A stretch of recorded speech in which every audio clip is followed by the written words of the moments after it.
Okay, so hello everyone and welcome to BrainMap. This seminar series is co-sponsored by the P41 funded Center for Mesoscale Mapping housed in the Martinos Center. It's my great pleasure to introduce our speaker today, Dr. Yaniv Assaf. Dr. Assaf has received his PhD in chemistry from Tel Aviv University in 2002. He then proceeded to a postdoc at the NIH. His first faculty appointment was at 2004 in Tel Aviv University, where he served as the head of the Strauss Center for Computational Neuroimaging. He became a full professor of neurobiology in 2013, and between 2015 and 2018, he also served as a professor of neuroimaging at Cardiff University, UK. He headed the Sagol School of Neuroscience in Tel Aviv between 2017 and 2018. Dr. Assaf serves on the editorial board of NeuroImage and is also a deputy editor of MRM, and previously directed the Connect European Union Consortium. I would just like to remind the audience to please address any question you have using the Q&A box. Professor Assaf, thank you very much for coming here today. The virtual stage is all yours.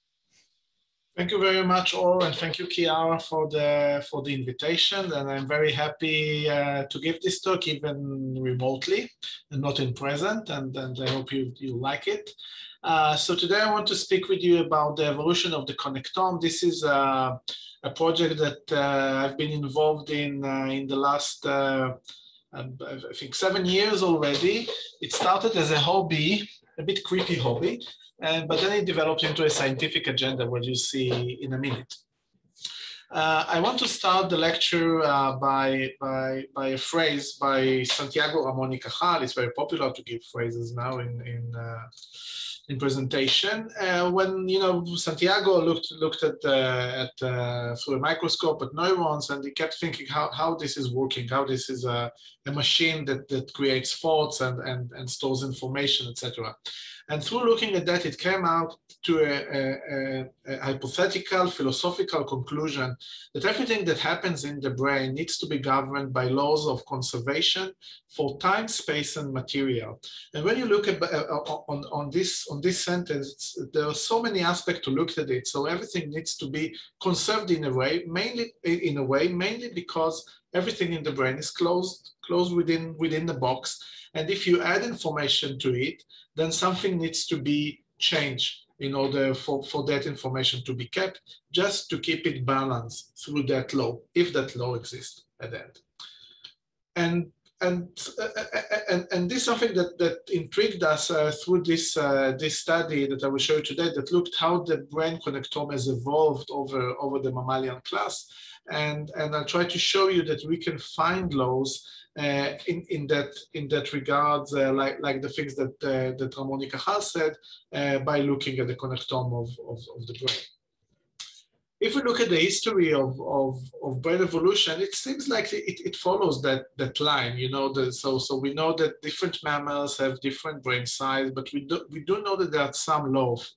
For example, the bigger your body is, the larger your brain is, for a sense. That means that if for example, your body or your skull is bigger, then you have more material inside your head, which means that seems to be in a linear relations. We also know that the cortical maps in the brain has evolved. So this is by the work of Lea Krubitzer, when you can see that there is a cortical map, assumed cortical map of our common ancestor, and you can see how these regions have evolved and moved in the brain and shaped until or as they reach what we know in the human brain today. But there is also a very unique law that was found a while ago that relates the sizes of the different tissues in the brain. And this is a power relation between the volume of the gray matter and the volume of the white matter. And this is quite interesting because it means that the more neurons we have, the more white matter we have. But it's not that simple. If you can see the coefficient of this log-log correlation, the coefficient is higher, which means that the bigger the brain size we have, or the bigger the cortical size we have even more white matter, which means that there is some essence, there's some critical amount of white matter that we need in order to cover all the communication that passes through the brain. Which means that this is not a simple just a factor of head size or whatever. There are some other aspects or factor that goes into this this issue. And in my lab, we work a lot on brain plasticity, just scanning subject before and after cognitive tasks of many kinds. And I will brief in a minute or so, you will see how it relates to evolution. But let me start by telling you a question that I was asked by a small child at the Brain Awareness Weeks of 2016. So at that time, I finished writing a book for small kids. This is in Hebrew, it says "Me and My Brain." And at the Brain Awareness Week, I went to the school of my kids and gave a lecture to their class about brain. Here you can see some pictures from then. I also brought a brain of a macaque brain, which caused some terrifying reactions of the different of some kids in the class. But at the end, I gave them a lecture about our studies in the brain and showed them our study, brain plasticity study of subjects that were scanned before and after playing a car racing game, where it's a spatial navigation game that was published 10 years ago in Neuron, where we scanned them before and after with diffusion imaging, and we found some significant structural change in the hippocampus caused by 90 minutes of playing that computer game. And at the end of the lecture to these kids, I said, listen, so these are 11, 12 years old kids. I said, listen, playing computer games helps to increase the connections in your brain, as you see in the diffusion images that we found. So it's good for you. Tell your parents that computer games are good and good for the health of your brain. Then 11-year-old kid says, what do you mean increasing connections? Won't the brain explode at some time since we learn and learn and learn every day new items? And then I stopped and said, well, it's complicated. You know, when you don't know what is a good answer for a kid, you always say it's complicated. It's not something that you can understand at the moment. And the real thing is that it is complicated. We really don't know what balances the amount of information that goes into our brain. And it's true that if we increase our information when we learn new things and new cognitive experience through the law that was envisioned by Cajal, something needs to be balanced somewhere in the brain. But where and how? And this is where we started to look at the evolution of the different brains.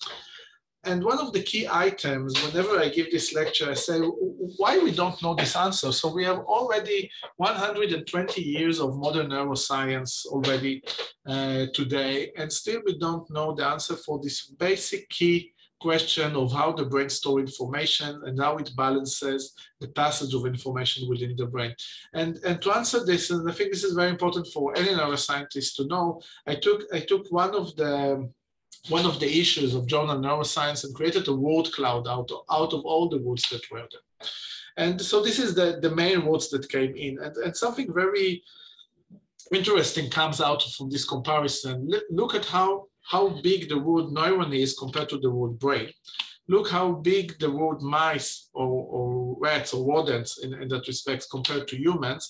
And look how big is the words receptors and genes in relation to plasticity, the main feature of our brain process. And it could be that in order to answer the basic question, how the brain stores and passes information and balances new information that comes into brain, we need to look at the more system level at the brain rather than on the cellular and genetic and molecular level.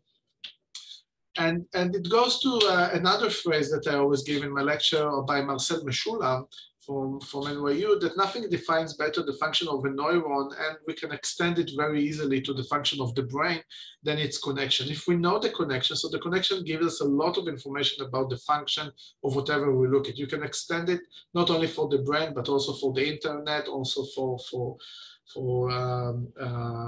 cities and roads, etc. So you can extend it and understand that if we know the structure, the connectivity, we can say something about the connection itself. And this is where we stand. So we wanted to look, can we say something about connectivity in relation to plasticity, connectivity in relation to evolution, in order to say something about the function of this mechanism. So the brain connectome, for those of you who are not acquainted with this process, it's kind of a link between the brain and the output of the brain, which is function, behavior, or the main process that it's supposed to do, which is plasticity. And we know that we have these two tissue types in the brain, the gray matter and the white matter, and those are governed by, at the lower level, by genetics, which create the blood flow, molecules, chemicals, synapses, different types of cells in the brain. But within this fine-grained observation of the brain, and this is higher, and the higher level observation on the brain, we have the connectome, which seems to be the missing link, or the connecting link between these two observations. And it could be that there are some features in the connectome that might help us understand what is the mechanism of plasticity and how the brain balances plasticity within a subject, within a species, and over evolution. So what is the connectome? The connectome is the mass array of all neural connections, all of them, not only axons, dendrites, synapses, glial cells, whatever, you name it, in the brain, the mass array of all connections that form the dense network between all components of the brain. It spans over many dimensions. We know that we can create a connectome for a neuron, or for a region, or for a column, or for a hemisphere, or for a lobe, or for the entire brain. And then it will be a graph, it will be a map. And we do know that the way this the maps appears, it's affect our cognition and behavior. And some would say that as genes encode our body, the connectome this way encodes our mind, in a sense. So we can agree to that or not, but this is something that is in the process of research currently. So how the connectome how was research on the connectome was done so far?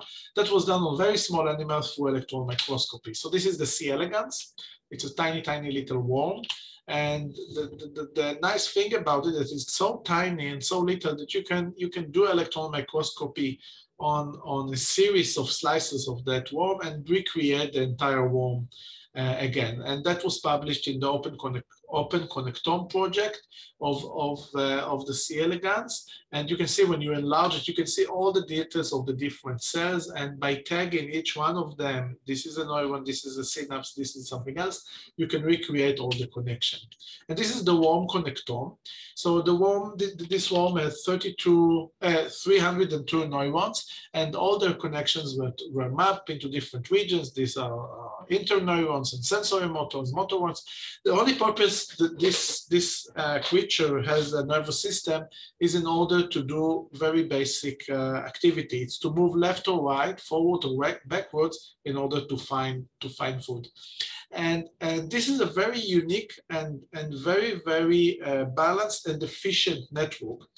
There was a work that was published a few years ago by a group in Austria that showed that when you put the network of the C. elegans, this network, 302 neurons of C. elegans, into a toy car, the car can learn very easily how to park itself, because it's the same process going forwards, backwards, left and right. This is what you do when you park a car. And you can see this is the neural network on the right side, the neural network of the worm. And you can see how the car learns how to park itself based on the connectome of the worm.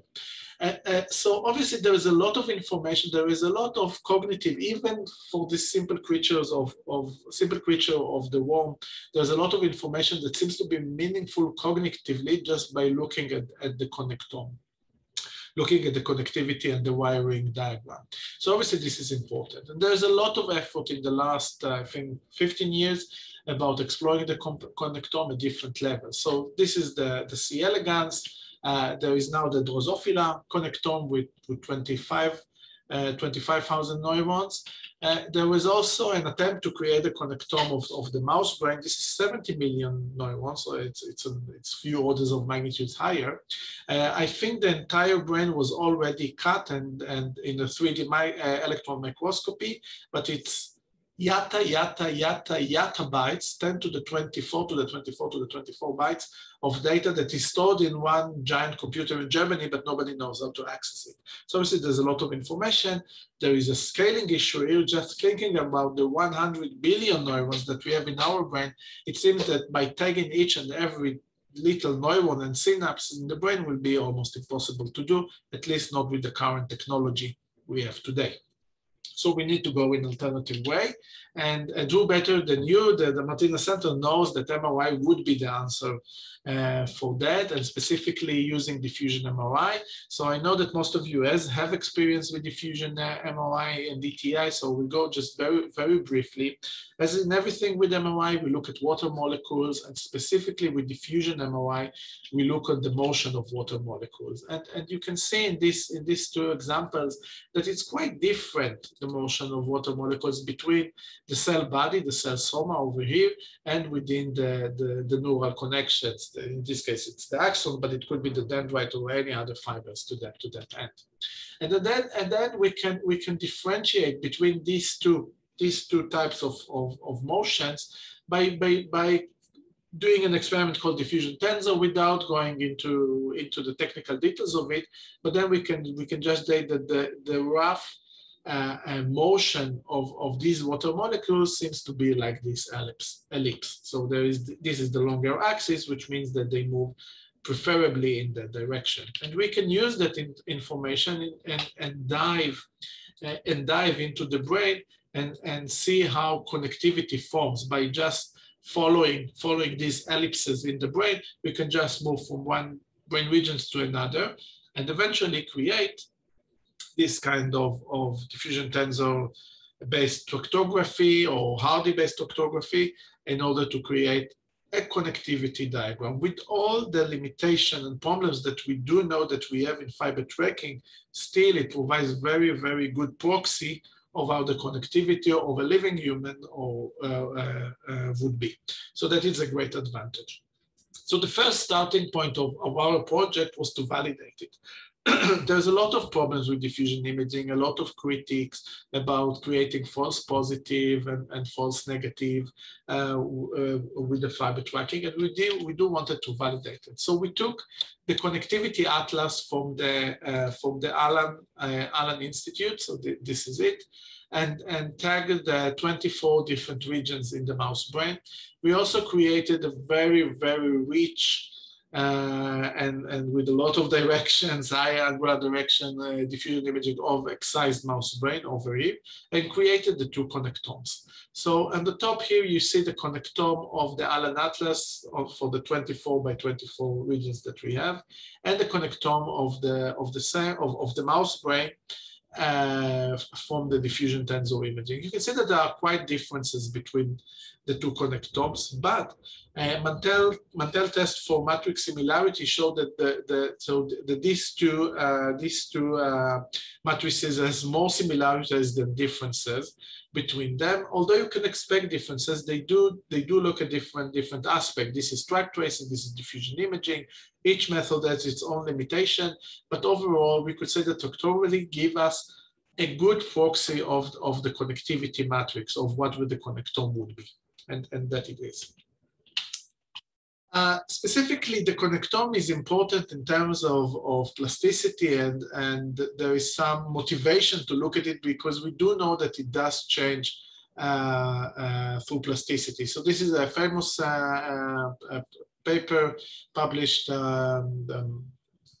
almost 2 decades ago by Dragansky about people that learns how to juggle, and this is the gray matter changes that happen through this task. And later on, Heidi Johansenberg and Scholz were able to show that the white matter that approximate these gray matter regions also have changes in its FA values.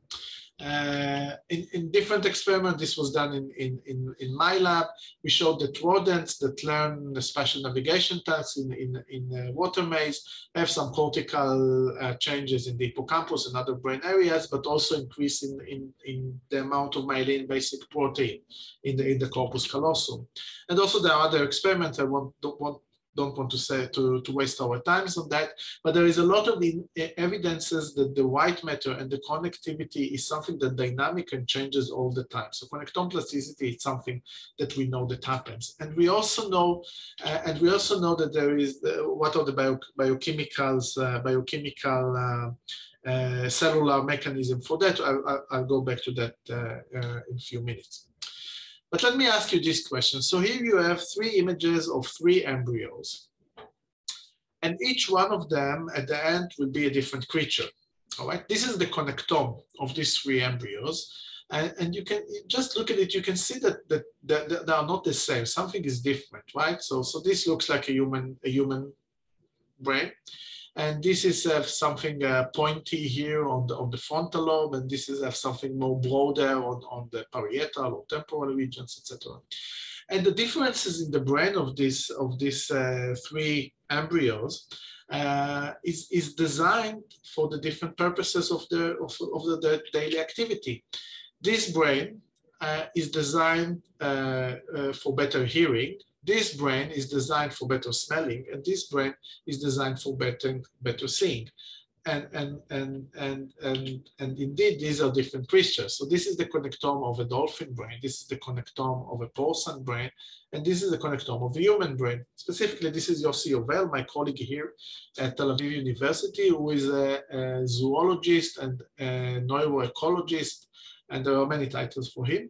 And together we created this study looking at the evolution of the connectome, or why the brain of the dolphin or the pig is different from our brain and where.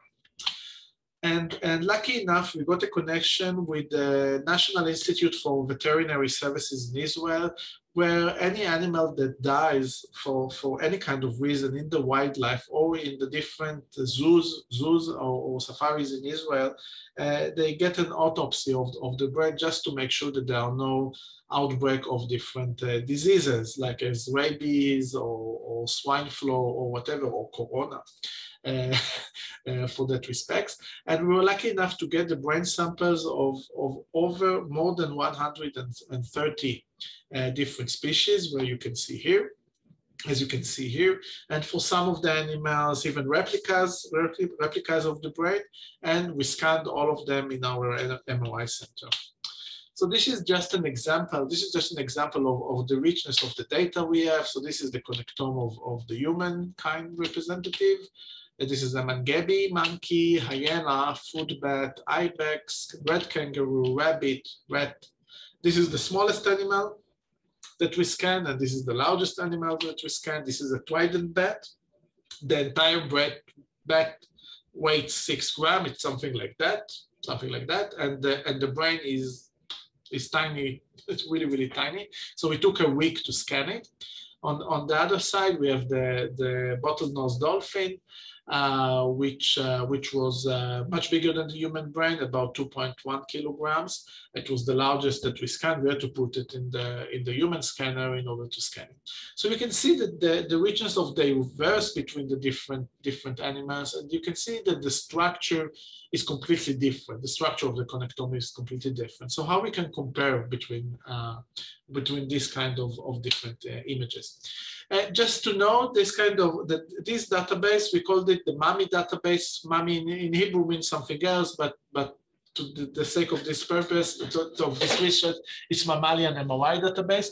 And it was a basis for an exhibition that was in the National History Museum in New York. I think it's ended just before the corona started, where they 3D printed the heads of the 3 creatures that I showed you. And once you touch their ears or their nose or their eyes, you could see the fibers just emerging in the screen in front of you. So that was nice addition to the research. when looking to see what is the variability between the different species, you can see when you look at atlases of different species, different mammals, you can see that most of the mammals have the same brain organization. The cerebellum is in the same place. The thalamus is in the center. The hippocampus usually can be found in the right location. The brain areas are sorted and located with different volumes and with different convolution, but it's the same brain areas. It's the same division of the brain, but something is different. Not only the size, the organization of the brain is different. And most of the differences that we found were when looking at the mid-sagittal view of the brain. So this is the mid-sagittal view of the brain of the human brain. And you know, when you look mid-sagittally, you can see the commissural fiber system, either on this T1 scan or this DTI scans. And we do have 5 commissures in the mammalian brain. We have the corpus callosum, which is the largest in the human brain. Just below it, we have the hippocampal commissure, the small dot of the anterior commissure, and the 2 other commissure, the athinoula and the posterior commissure. Those are extremely small. However, when you look at different mammals, for example, the kangaroo, you see a quite different structure of the commissural fiber system. There is a huge anterior commissure over here. This is the the hippocampal commissure, but you don't see any corpus callosum. The corpus callosum is absent. Is absent in the marsupial brain. And you can see that the information to the higher cortical areas just go through the anterior commissure. And the question is why? Is it something that's related to the geometry of the brain, to the size of the brain, or that it's something related to the function of the brain, to what the brain needs to do? Or does it relate to anything else that is different between the two animals, the 2 species? And it's not only the big difference between a human and the kangaroo we separated 100 million years ago from our common ancestor. There is also differences within a family. For example, if you look at this bat, this is a cave nectar bat. It has a very similar brain to a rodent brain. For those who are experienced, this is the corpus callosum, the hippocampal commissure, and the anterior commissure, and you can see the fiber tracts that comes out of it. But a very close relative for it, only 40,000 years separated between them, the fish-eating bat. There is no corpus callosum. This is the anterior commissure, the hippocampal commissure, and that's it. This is where it ends. They don't have a corpus callosum. So it appears that at least evolutionarily, in terms of evolution, the corpus callosum is a very, very diverse and a dynamic structure in the brain. And for some reason, it's absent in few animals species, and it's present in others. And if we learned anything from evolution of genetics and whatever, when something is so dynamic and appears and reappears, it could be important for the flexibility of the tissue to adapt new information. And what are the purposes? So let's look at the corpus callosum or commissural fiber system in that respect. I'm calling the corpus callosum because this is the largest in the human brain, but it's the entire commissural system that we have. So first, what are the purposes of this fiber system? First is to transfer information between the 2 hemispheres, right? We want information to move from one hemisphere and to get to the other hemisphere through the corpus callosum. We do know that these pathways are used for like highways for migrations of cells in development, in neurodegeneration, after trauma. This is something that was mapped also with MRI, and you can see the cells just move through the large highway, mostly through the corpus callosum. But through the experiments that I showed you before about plasticity of the white matter and specific research that was focused on the corpus callosum, we do know that it has some active role in plasticity, probably in epigenetics and in efficiency, in the overall efficiency of the brain. It could be, and this is something we wanted to look more into it. And there are a lot of evidences in the literature. I will not go all of them, both in humans and in rodents, that the corpus callosum is an active structure when plasticity happens, either if it's enriched environment or just aging, or this is, I'm sorry, this is motor activity through aging or learning musical instrument or whatever. There's a lot of changes that are found in the corpus callosum. Usually we don't know why, and we just put it as a side results of the research. But those repeat in many researches, studies that things happen in the corpus callosum. Taking that into account, and also the difference that we found in the different animals, it came to our mind why this is such an important structure of the brain. I will go over this slide just not to be behind of time. And I will show you some of the results of our study. So we took all the 130 different animals and looked at their anterior commissure and corpus callosum, which are the largest commissural fiber system. And you can see how this structure have evolved. So this is in the kangaroo, and you can see that in the bat brain. You can see in the bat brain that the anterior commissure is already smaller, and something seems to be shifted above it. So this is the hippocampal commissure with a tiny end on top of it. And when you go to the hedgehog, you see the anterior commissure becomes smaller. You see that this structure is separated into two structures, the hippocampal commissure. That's something that is the beginning of the corpus callosum. This is the rabbit.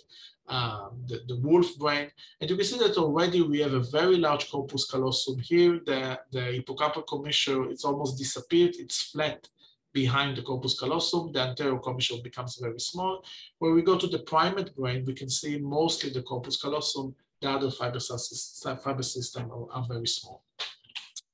And the question that comes to mind here, why there is such diversity or migration of these fiber systems in the brain? Is it only because of the size of the brain, or there are other factors?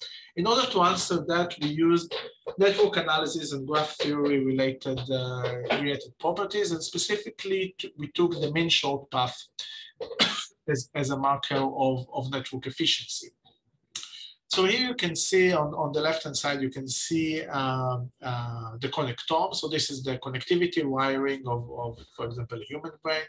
You can see the dense connectivity in the left hemisphere, in the right hemisphere, and the commissural connectivity in between. And for each column or row here represent a node in the brain, a region in the brain, and the number in this matrix represent the connectivity strength, which for fiber tracking, it will be reflected by the number of streamlines that passes between these two regions. Once we have this connectivity matrix, we can ask what is the shortest path between every node in the brain to all other nodes in the brain. For example, the short path between area 1 and area 2 is 1. So this is one connection, and this is step 1. But if we want to go from area 1 to area 3, there is no direct connections. We need to go from 1 to 2, then there's another node here, another one here, here, and here, and then we get it. So it's 6 steps. The mean short path is just a mean of all the paths that we can, all the shortest paths that we can find from any node or any region in the brain to all other regions. And then we just make an average out of it. And in graph theory, this is an indicator of the global network efficiency. So we took all the 232 different species that 130 different species, 230 samples altogether. And we look, is there a relation between what happens in the commissural fiber system and the hemispherical mean short path? So commissural fiber systems, how many fibers passes through the commissural fibers, through the corpus callosum, anterior commissure, hippocampal commissure, through between the hemisphere in terms of ratio of all fiber system that we found, compared with the efficiency or the mean short path of within the hemisphere. And what we found that there is a relation. So the commissural ratio, the more commissural fibers you have, the poorer the efficiency, which means that the mean short path is higher. Mean short path is higher, which it means that you need to go through many more nodes in order to get from each point to another point, which means that the more commissural fibers you have, your efficiency is poorer, and vice versa. The less commissural fibers you have, and you see that some of the animals has very, very poor commissural connectivity, the more efficient your hemisphere will be. And it goes also in the different classes and the different orders within the mammalian class. You can see here the rodents, the same phenomena in bats. Those are in green. In carnivora, this is in gray, just behind there. And in primates, this is in blue. You can see that we can find the relation also. But what motivates this relation? So it seems to be that there is a rule, there is some kind of law between how well organized your hemisphere here is and how many fibers are passed between the two hemispheres. We know that genetically and developmentally, these two connectivity structures are not connected. So commissural fibers are developed almost in an unrelated to things that happens within the hemisphere, but it seems that those are linked in some way, and our intention was to find what is the mechanism behind it. So first, we wanted to see which fiber system contributes to this phenomena. So just looking at few different animals, just to look at it. So the spiny mouse, the Cabra nubiana, sandcat, baboon, wild boar, siamang, it's a monkey, chinchilla, and the European otter. You can see that the fiber system, the more intense, the more reddish the color is the more contributing they are to the phenomena that I showed you before. And you can see that these are the long fiber system that passes through the occipital area over here to the frontal area. So this is in the spiny mouse. The occipital lobe is just here on the top of the brain. And this is like something like the longitudinal fasciculus, right? And you can see it almost in all animals. For example, in the sandcat, this is also the occipital area, frontal area. The European otter, occipital area, frontal area. The chinchilla, occipital area, frontal area. So you can see that it's the same connection that is repeatedly responsible for the phenomena that we found. And the question is why, to start with, and also does it say something about the variability within a species, for example, in the human brain? So we took the Human Connectome project database, over 1,000 subjects, and we created, sorry that you can't see, so in the x-axis is the commissural ratio of different humans, and you can see that there is large variability. For any one of you that scans human subject, you can know, but just by looking at the mid-sagittal plane, you can see a lot of difference in the structure and the morphometry of the corpus callosum. Some have very small corpus callosum, some have very thick corpus callosum. So there is like an essence of variability. And we do know that as it happens through evolution, through different mammals, also within the species, within the human brain, there is the relation between commissural fiber ratio, the amount of fibers that passes through the information, and the efficiency within the hemisphere. And you can actually see it in these two individuals. So this is one individual that has a very rich connectivity between the hemispheres. So this is the green fibers over here, green connections between the different lobes. And you can see how poor the connectivity within the hemisphere, the left one in blue and the right one in red. But look at the bottom subject, which has very poor connectivity or poor connectivity between the hemisphere, and see how rich the connectivity is within the hemisphere. And this is something quite interesting for you, for those of you who remember the movie Rain Man. So that's a movie about a subject that has a severe Asperger syndrome, and it's a true story for those of you who remember with Tom Cruise and Dustin Hoffman. But it has a lot a lot of problems with communication with other subjects. So in a sense, it has some kind of communication like ADHD or autism. But in this, and that specific, in that movie, that subject suffered from a syndrome called agenesis of the corpus callosum. Agenesis of the corpus callosum, these are subjects that have mutations in the brain, which means that the corpus callosum is not formed. And the subject that was done a while ago by Oven et al. In 2013 looked at the connectome, or the structure of a control subject over here on the top, of a subject with the agenesis of the corpus callosum. You can see the poor connectivity between the hemispheres of the subject with the agenesis, but the stronger connectivity that it has within his hemisphere, which seems like a compensation mechanism. For example, if you remember the movie Dustin Hoffman that played that subject, it was a mathematical genius, and it appears that the connectivity within the hemisphere that relates to some kind of cognitive special cognitive ability, like mathematical special abilities or any other kind of abilities that we know that some of the autistic people may have, it relates to increased connectivity within the hemisphere. And the question is, what is the mechanism for that? Why is that?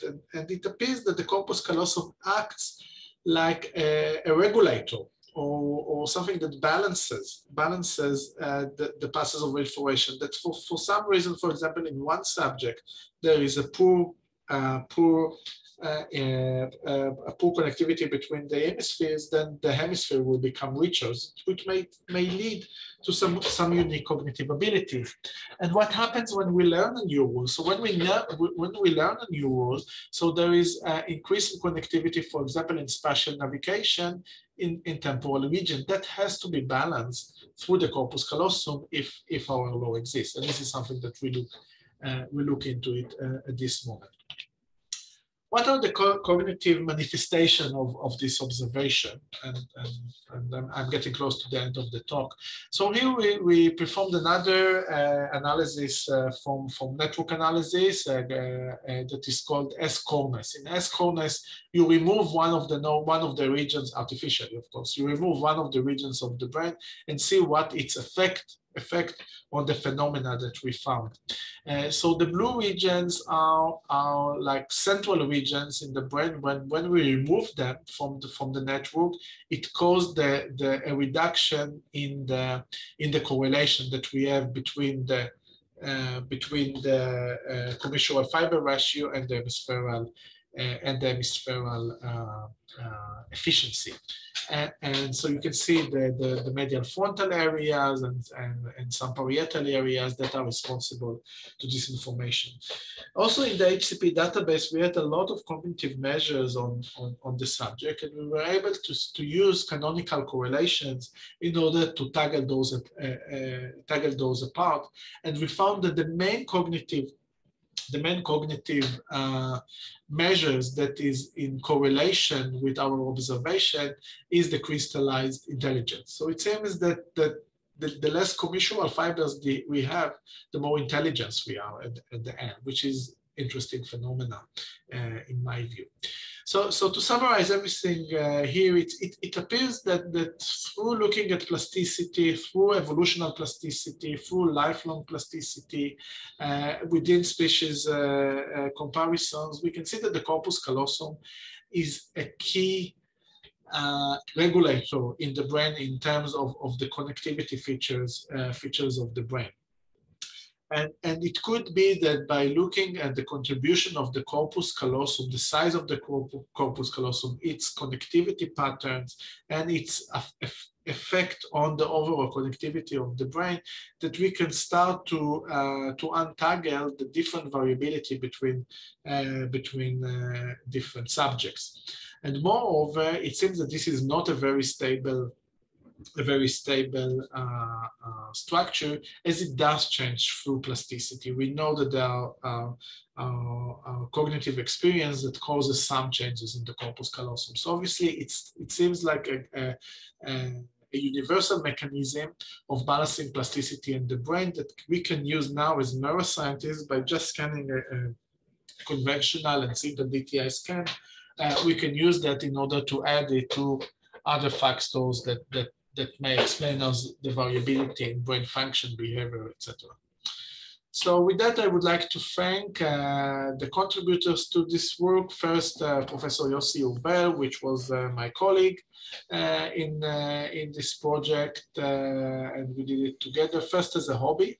You can think of many the hours of collecting the different brain samples and the funny stories behind it. If you want, I can tell you some of them, although they are a bit creepy. Ronnie Krupnik and Omri Tzomet are the two students that together we performed the experiments. And I want to thank other lab members and the alumni in the lab. And thank you for your attention. Great. Thank you very much, Professor Assaf, for this great talk. We now move to the Q&A phase. Yes. And while people are typing, I'll just ask out of curiosity, you looked at so many animals. Did you find anything very unusual or something you wouldn't expect to see, or similarities between a big and small animal, or any very weird finding? Well, everything about it was weird, just to say the least, about this experiment.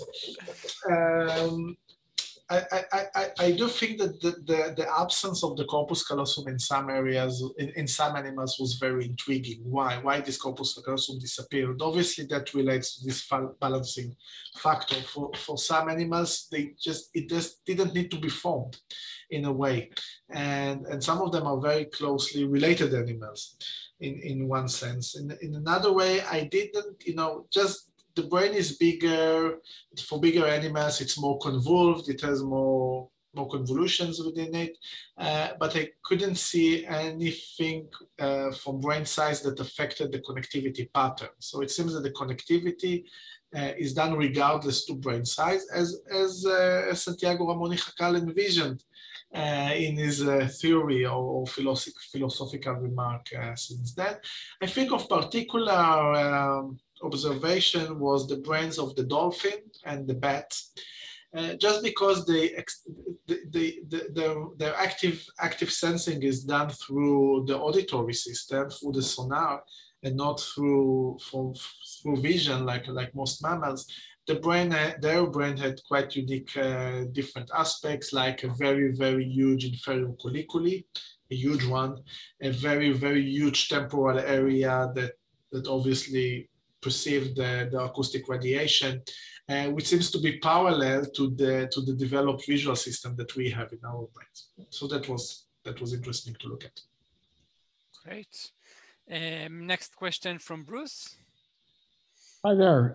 First, that was a fantastic talk. Thank you very much. Well, in the interest of time, you skipped over a slide, but it broke my heart. So I'm going to that you skipped it. So I may want to pull you back to it. It was the slide about measures of plasticity. I'm especially interested in what we know about kind of short-term plasticity in the white matter, ways that we can measure it, and how confident we are that we understand the biophysical meaning behind things like the changes in FA that people have observed. Do we know? Well, as scientists, we are, sorry. Sorry, please continue. I was just going to say, how well do we understand what's happening at kind of a microstructural and cellular level? Right. And of course, the next question would be, how could machines like, say, our Connectome scanner give us better, more accurate, or more sensitive measures of these plastic changes? Right. So I think these two, well, first, as scientists, we are always confident in what we see and very very not confident in understanding what it means. But I think there's a lot of these two processes of looking at the brain or plasticity of the brain through the connectome and looking at the molecular aspects of myelin plasticity developed in parallel. in a sense. I think I think that Douglas Fields was one of the pioneers of looking at the molecular level, and here you can see his experiment when he grew up neuron cells in one chamber and oligodendrocyte in another chamber, and the axon just moved through the different chamber, and he was able to see what is the effect of stimulating the neurons on the amount of myelation. So stimulating the neurons in one chamber caused the oligodendrocytes to create myelin within mere hours, right? So that's on the cellular level. There are other experiments that was done here by Gibson and McKenzie that looked on can you use, for example, not in cells culture, but in the brain, to use optogenetics in order to induce myelination and make changes in the G ratio, and then you can create paradigms of stimulation that can lead to that. So obviously LTP, causing some LTP in neurons in the cortex can cause some G ratio changes in the corpus callosum, which is quite interesting. And also the work here of McKenzie from Robertson, I think, labs in UCL. So they used a special mice that through some genetic manipulation, they can stop the remyelination or the remyelination process in the brain, which proved two things. First, myelination is a continuous process in the brain. It just separates and reassembles on a time scale that might be scary for us. Within days or even hours, myelin just breaks and reassembles as a regular physiology, as a regular turnover of these materials. Do we have a sense? That's a fantastic observation. Do we have Right. a sense for kind of what the average time constant of that process? In the bone, we have a pretty good sense for the balance between osteoblast and osteoclast. Do we have that knowledge in mammalian brains, or especially in human brains? Yeah, so this is where it becomes more difficult, because you can't do this kind of experiment on a human brain. You have to rely on brain imaging. I give you my gut feeling here, so it's not something that is known, but I would say it will not be a surprise to people that are in the field if you will say it can take hours. It won't be a surprise to them.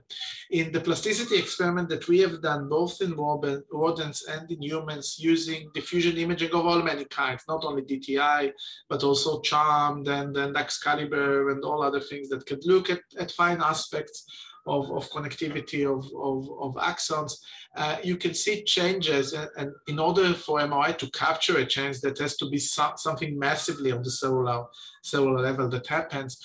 So you can see within an experience of a few hours of learning something, you can actually start to see the first steps of changes in the white matter. So it happens. But having said that, I would say that the time scale of that, or let's call it the plasticity pharmacokinetics of that process will be related to the amplitude of the experience that you undergo. And just to put things also in perspective to the time that we are experiencing now, so we came out of the first COVID lockdown in May, and immediately again, out of gut feeling, I said, let's bring back the last subjects that were scanned before the lockdown and see what happened. And so that was about a few weeks of a lockdown, and we could see a massive change, not only in the size of the amygdala, that increases dramatically, but all the temporal pathways that went into it just changed dramatically in their FA and other properties. And that experiment was very substantial, and the changes were dramatic. So I think it relates not only for how fast the biology happens, which could be hours, but also for how long the experience affects the brain. That will also cause changes in the magnitude of the effect that we see. Fantastic. I've got another question, but I'll let other people ask, and if there's time, I'll ask my next question, but I'll turn it over to others. Fantastic. Thank you. Next question by Doug. Hi, great talk. I was hoping that you could resolve this paradox that I always feel like when I think about the corpus callosum. You know, you can have a situation, you know, people have epilepsy and they have the corpus callosum resectioned, and there's almost no way to tell from cognitive tests. And you have agenesis of the corpus callosum where it never even forms. And it's really hard to tell. Most of the subjects that are found with agenesis are people who had, like, you know, some other head trauma or something like that, and they got scanned, and then it's like discovered, oh, you don't have a corpus callosum. And then you have animals that sometimes it's there and sometimes it's not, and yet it's still like this massive, like, super highway going through the brain. Like, why does it seems like it should be super important, and yet it doesn't seem to play out that way, like, you know, when you remove it or it's not there. Can you resolve this for me? Well, I'm not sure that I can, but I can give you my thoughts about it, and it's something that bothered us as well when we looked at it. And I said, okay, so obviously it appears from our experiment that this is a very central structure in the brain. But as you said, when you cut a corpus callosum, for as they did in a surgery for mental illnesses, well, it helped some of the mental illnesses, but the effects on the behavior were subtle in a sense. And I think that goes, and so my thoughts here, that goes to the purpose of this connectivity. It's to transfer information between the two hemispheres, but if our observation is right and it should rebalance brain connectivity, it may be that it will affect subtle learning abilities at the end. So if you need to learn new cognitive abilities and something needs to happen within your hemisphere, and there is nothing on the other side to rebalance the brain, that means that either you will create something like you will learn it within your brain, but won't able to put an output to it, cognitively to communication out of it to other people, or that you won't be able to rebalance it with other structure in the brain, and then you will lose it quite rapidly compared that if you had this ability to balance the information. So this is my thoughts, and to answer that.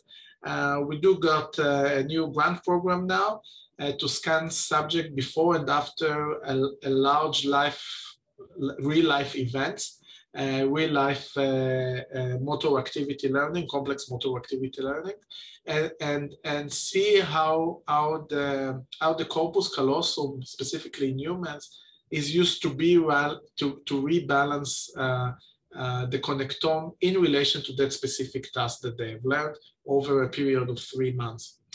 And I think that could shed the light, because once we'll start with plasticity in healthy subject, we can start asking ourselves what happens when you cut the corpus callosum, how that affects on the learning. And we can use graph theory, that there are several processes in graph theory that are called calculation and node attack and whatever, that you can use those in order now to remove these edges between the corpus callosum and see how it affects the entire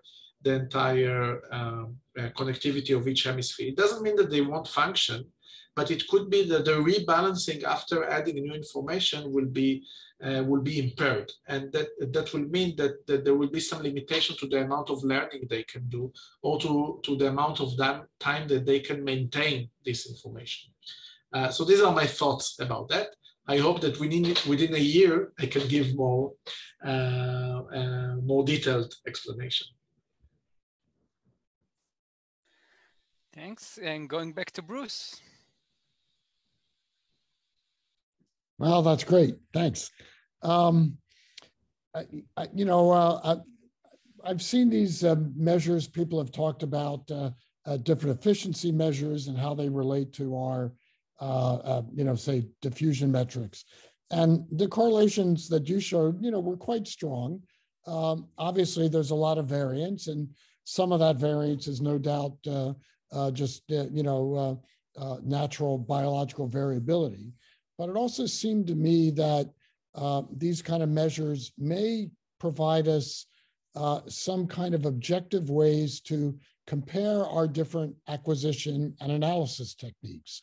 I mean, we know there's lots of different ways to acquire diffusion data, even more ways to analyze the data.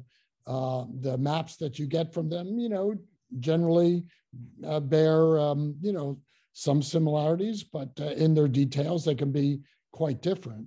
And I'm wondering what your thoughts are about the use of some of these kind of higher order principles of brain organization as a way essentially to allow us to compare data acquisition methods from the same brain acquired with different ways, or take a single data set and just analyze them using the different tractographic methods to see whether we might have like an objective measure of which of these methods is better or worse based on whether they're capturing these kind of theoretical principles of brain organization.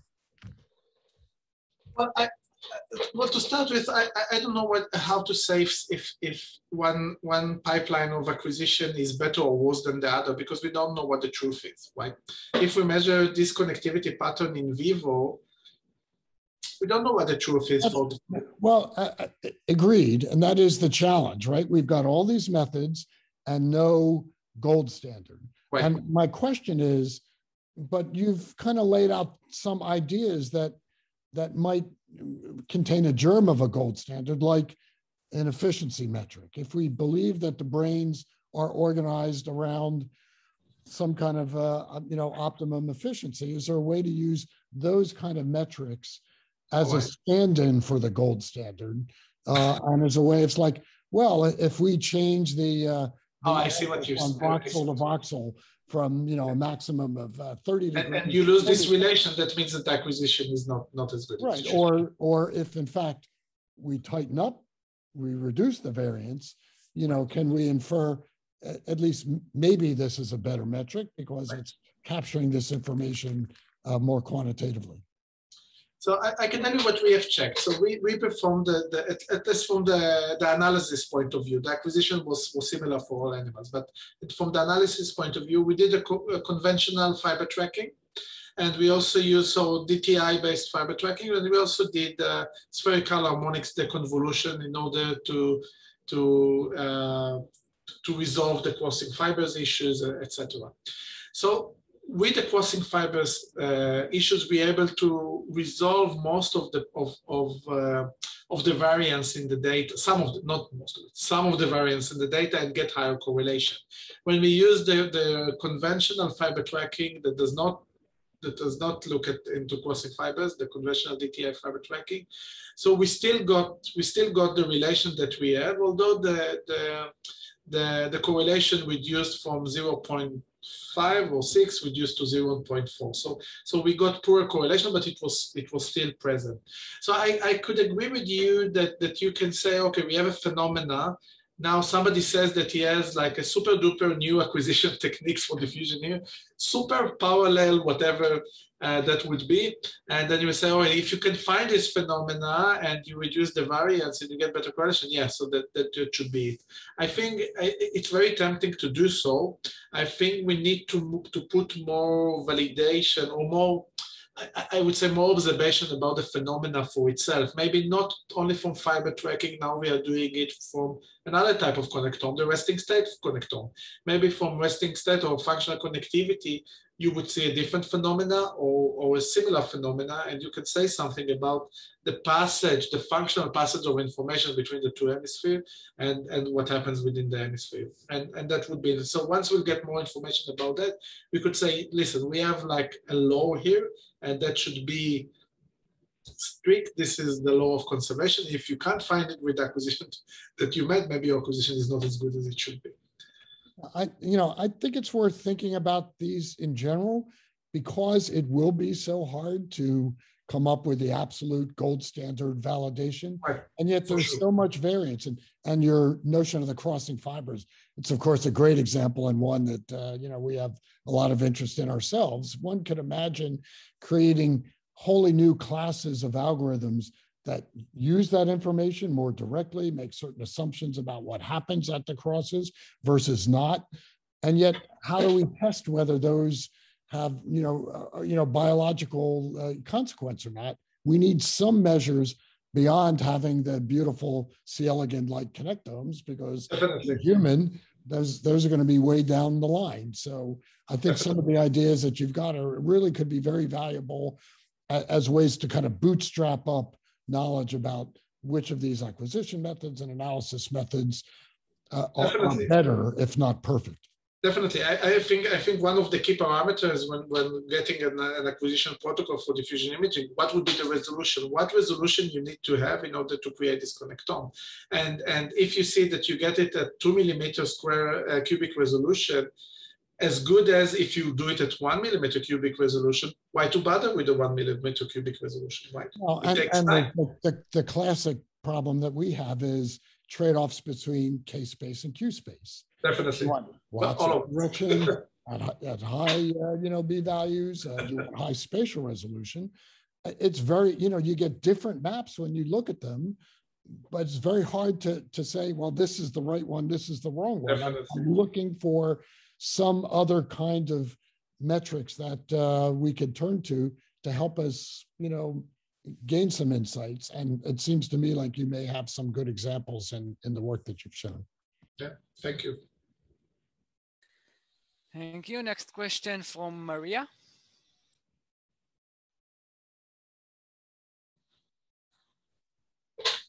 Hi, so thanks very much for an excellent talk. I had this quick question. You made this interesting comparison or correlation with crystallized intelligence.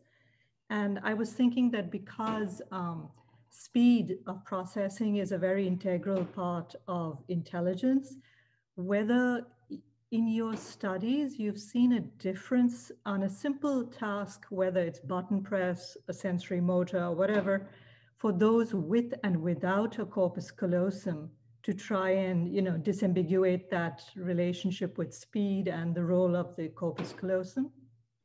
Yeah, so we haven't done that for two reasons. First, it's important and a very good question, and I do want to do it. But we use the HCP data set, and we don't have all the cognitive information, or we weren't able to assemble our own task with it. So we just use what they gave us from that. So that was one limitation. Also, to scan subjects with human subject without the corpus callosum, we don't have. You need to collect these subjects. They are not as common as you think. So we had subject in our database that had poor corpus callosum, but it was still present. The creatures that didn't have corpus callosum, for example, the kangaroo, I don't think there is a cognitive task that can be compared between humans, except for jumping, maybe, between humans and kangaroos. So the one thing that I'm trying to look at now is so we are creating a sort of a brain bank here with a lot of subjects that are scanned. We already have about 500, with the idea of getting to 5,000 within a year, having these protocols inside. If we can find subject that has a very poor corpus callosum or sporadically agenesis of the corpus callosum, this subject may live between us and we won't see any problems with them. If we find them, we'll take them to one of our plasticity studies and also have them fill in all the questionnaire that we have, etc., and see what are the relations of their behavior to the connectome. But we don't have it yet, unfortunately. Okay, thanks very much. It's just that anecdotally we know, I do developmental neuroimaging, and with children who are born without it, very often how well they cope and they just continue with life. But they do have a different pattern within each hemisphere. So your work dovetails very nicely. So thanks very much. Thank you. And next question from Mary. Can you unmute, please? Oh, hello. Yes, that was excellent and very informative. I was interested, or I'm interested in relating to what Bruce Rosen was saying, in that there may be something interesting within the variance, that it has to do with natural variation. And if some techniques or post-processing can take that into consideration? Because it seems to be biologically related. Well, I think it could in a way, but I think in order to say something about this, we need also other biological measures of whatever we can think of in order to find a relation that may explain better the variance. So not only this connectivity, but maybe other factors in the brain. And I think doing a large cross-population study like the BrainMap that we are starting to have here, collecting also a lot of physiological measures, a lot of lifestyle measures, a lot of medical history measures and familiar history measures, etc., might help us to put everything in one dish and to do some kind of data analysis and some principal component analysis and see what is the relation, what explains better from all the behavioral and the physiological measure, what explains better the variability in the facts, so not only intelligence, but also other factors. Yes. So yes, I do hope so that once our BrainMap will be large enough, in order to do this kind of analysis, you need a lot of data. When they say big data, it needs to be really, really big. So a few thousands of subjects, we might be able to say something about it. Thank you. Thank you. Okay, one last question from Doug. Hi, me again. When you look at functional connectivity, when you take a seed at a given point and look at what it's most strongly connected to, by far it's almost always most strongly connected to the same point on the other hemisphere. And so I was wondering, is that also the case with the structural connectivity? Well, when you do this functional connectivity, you have a time, it's time-related correlation, right? You have a time series, then you do a correlation term. But the structural connectivity, it's a single time, it's a single time application. I think what we have tried once, it was one of the afternoons when you had the extra time, we wanted to do some crazy experiment in the MRI. So one of us, I think it was me, I just crawled into the scanner and we scanned a very short DTI experiment again and again and again and again and again for an hour or so. So you have like a time series of the diffusion tensor or whatever. You find similar correlations, like you find in resting state fMRI per se, but it's very problematic to separate this because diffusion imaging is based on DPI, and DPI we all know have an even spin echo EPI has a lot of traces of the hemodynamic bold response and whatever. So it could be that those kinds of correlations that are related to the resting state bold activity are somehow crossed into the diffusion analysis at the end. So there are correlation, and whatever the sources there should be, if these two areas are connected wirely, then yes, you will see this kind of information. To make a more direct functional time-related measures of diffusion imaging, I think it will be a very complicated experiment to do. I was actually just talking about the actual wires that are connected. The wires itself.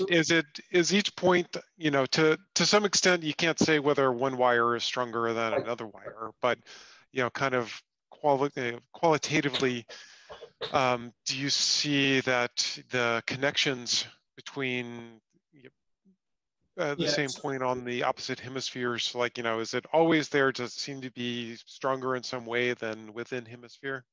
Right. So 3 or 4 years ago, I would say no. And the reason is because the connectome, the connectivity matrix of the resting state data and the structural data seems very similar within the hemisphere, but across the hemispheres are almost completely uncorrelated.